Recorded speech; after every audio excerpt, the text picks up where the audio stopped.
Alright, folks, I should do the season premiere review, but since it was dropped all at once, I'm doing a series review of Solar Opposites. Now, Solar Opposites, it already caught my attention. It so did. And since it caught my attention, I was like, as soon as someone was like, hey, buddy, you want to see it? I'm like, hey, yeah, all right. And I watched all of it in one night. So let's do some discrepancies and stuff like that. This is luckily going to be a spoiler-free video, so thumbs up on the fact of I'm not going to do anything. There's just only going to be like one to two, a few touch-ups, and that's it. But anyways, first we're going to go with the usual stereotype. Oh my goodness, because they made one show and it went good, they copied and pasted and no one ever fucking knows. See, Simpsons did it. Look at this. The Futurama's the future, but it's still Simpsons. Disenchantment is medieval Simpsons. I'm sorry, but I don't believe you on that one. That's kind of a load of hogwash. Maybe they have some characters that look kind of similar, but in the end, you're flawed, man. Screw you. Now, if someone was like, Family Guy, he copies and pastes so many times, and it's like, indeed he does. Now, this one does actually reign true.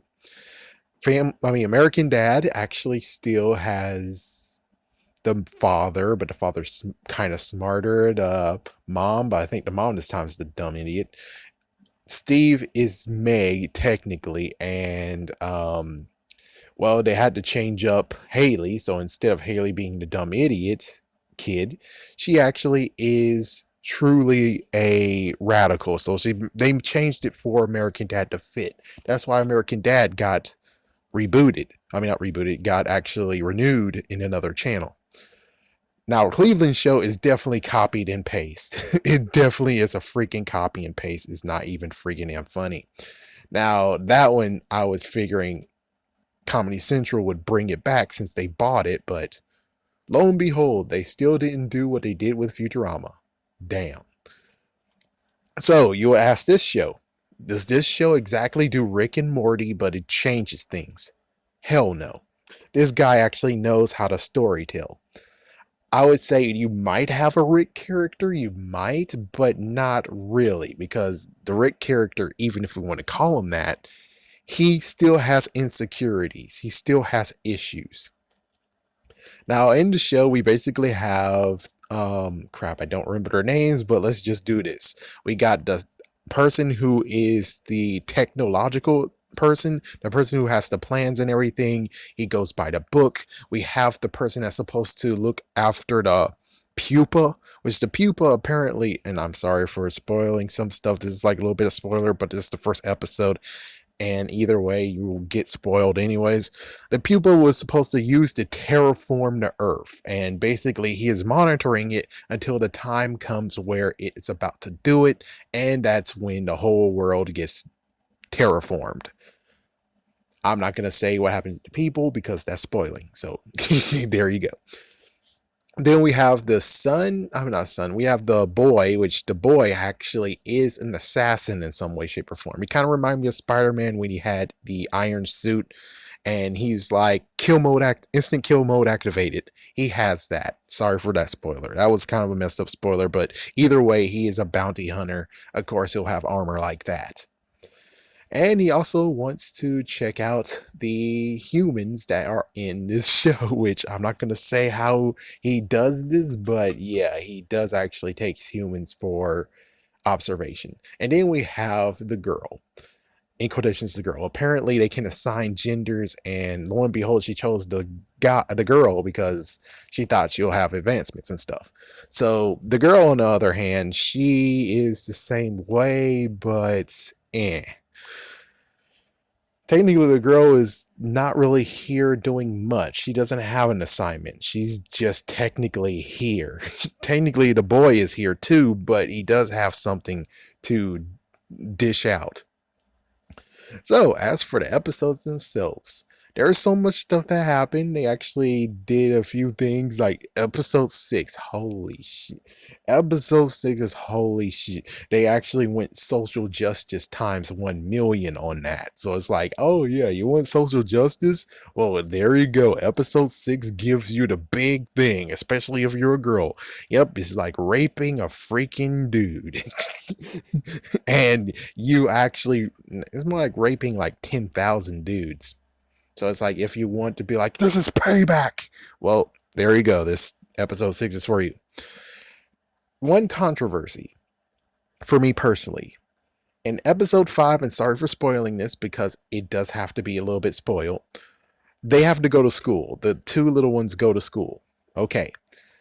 And episode 5, they actually, apparently the school went on summer break, I think. Yeah, I think they actually went on summer break in episode 5. But in episode 6, it was, all right, it's time for the final assignment of the year. Do you see the problem here? I think that episode 5 should be episode 6, and episode 6 should be episode 5. Maybe they mixed it up with the guy who's like, I got it for you. But more importantly, I think they're not that stupid. At least I hope not, even though some of the issues that in themselves, they have some issues. But I'm pretty sure when I watched it, if it really actually supposed to go that way, yeah, episode 5 is switched from episode 6. Now, the interesting part about this is that there's two shows in this. There's two things in this. It's kind of like what happened with, right now I'm watching Eek the Cat. Eek the Cat and the Thunder Lizards have the same show, but they cut it in half. This one does the exact same thing, but in a smaller amount because, well, you're dealing with the humans that are now being monitored and examined by the boy. So it's unbelievable what happens here, and it's just getting funny. And apparently, there's so many things that they actually made fun of that was pretty damn funny. But I will say that episode 7 does actually take this and finishes it off. Well, finish off this one story arc for the second story that they're telling in the show. And damn, I gotta admit, that was a shocker of what happened at the very end. And it's like, whoa. So, this whole entire show, in of itself, is it a must watch? Definitely. Should you get Hulu for it? If they have a plan to where you can actually watch it for like 1 week or so, take it. If they're able to get one that actually says you get 1 day access, take it. If you're able to watch this show, period, without even paying for it, hell yes, watch this show. This show deserves to be watched because it is so good. Only 8 episodes, sadly. It's not like, 24 episodes or 12 episodes, but of course, this is the freaking creators of Rick and Morty. They don't follow the rules that much. They did for like, what, 1 or 2 seasons, and then after that, it's like, what the frick? Why I have to wait like half a year for the rest of the episodes? Like, hey, what the hell is this? But yeah, this is definitely a must watch. It is not a repeat of Rick and Morty. This is a definitely brand new story. It is good. Good. It is very good. I would insert here is when I have a favorite episode of a TV show. That means the show is not good unless you have an exception. One example of the show wasn't good, but I have a favorite episode is Chowder. The one where he has to trade for his hat. This and that for the baseball bat. And then you have some, like, for instance, The Adventures of Flapjack, which I enjoyed one episode where he had the freaking rat who's going to flick the plague fleas on anyone who actually treats Flapjack bad, but I still love the show. In this case, and of course you have the best one where it's like, I can't have a favorite episode. Just like The Simpsons. I don't have a favorite episode, but there is some episodes I do glance over and say, oh, good Lord, this one sucks.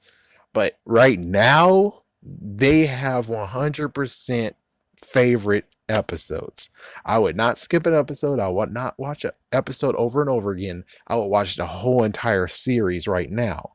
8 episodes over and over and over again because it was just so well done. Good story, pretty funny. Definitely would like to watch it. So anyways, It's a must watch. You got to watch this show. You definitely have to watch this show.